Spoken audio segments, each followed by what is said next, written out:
What if the person you trusted with your health knew exactly how to erase a human identity?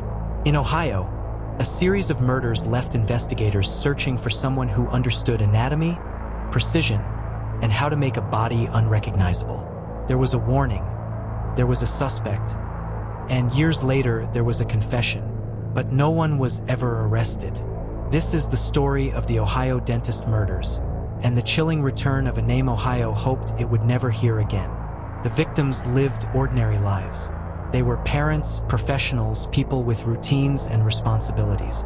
None had criminal records. None were connected to each other, at least not in any obvious way. Their disappearances were quiet, no immediate alerts, no urgent media attention. When their bodies were eventually discovered, investigators noticed something deeply unsettling. Each victim had been deliberately altered to make identification difficult.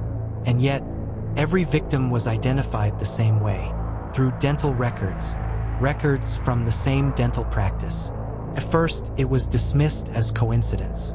That explanation wouldn't last long. The first body was found near a riverbank in Ohio. There was no identification, no phone, and no clear timeline of death. Authorities confirmed homicide but released few details. Months later, another body surfaced, then another. The locations varied, but the method did not. This wasn't impulsive violence. It wasn't rage. The bodies showed signs of deliberate planning, careful, methodical actions that suggested someone who understood the human body far too well. Investigators began asking a dangerous question. Whoever did this had training. As detectives searched for a connection, one detail kept resurfacing. Every victim had been a patient at the same dental clinic. The dentist who ran it was respected. Decades in practice, trusted by families, known for extreme attention to detail. Investigators questioned him. He cooperated fully, denied involvement. There was no physical evidence linking him to the crimes. No DNA, no witnesses, no confession. Legally, there was nowhere to go. But privately, investigators were uneasy because the crimes felt familiar. In the 1930s, Ohio was terrorized by the Cleveland torso murders. Victims were dismembered, identities removed. The killer was never caught. Now, nearly a century later, detectives saw disturbing similarities. Internal notes began using a phrase never meant for the public. A modern torso killer. And then, an unexpected call came in. A woman contacted authorities with a warning she said she had made years earlier.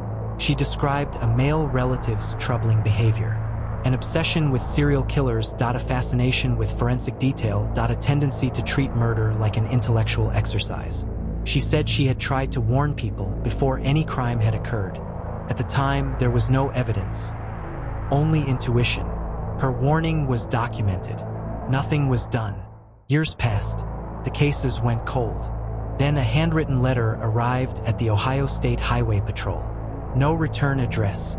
The writer claimed responsibility for the murders.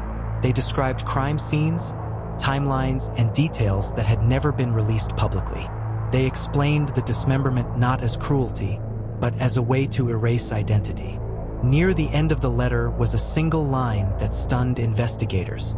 "They will call me the torso killer again, because history repeats when lessons are ignored." The letter was never officially verified. No arrest followed, but investigators quietly admitted something chilling. Whoever wrote it knew too much. The dentist was never charged. He eventually disappeared from public view. The warning remains on record. The confession remains sealed, and the murders remain unsolved.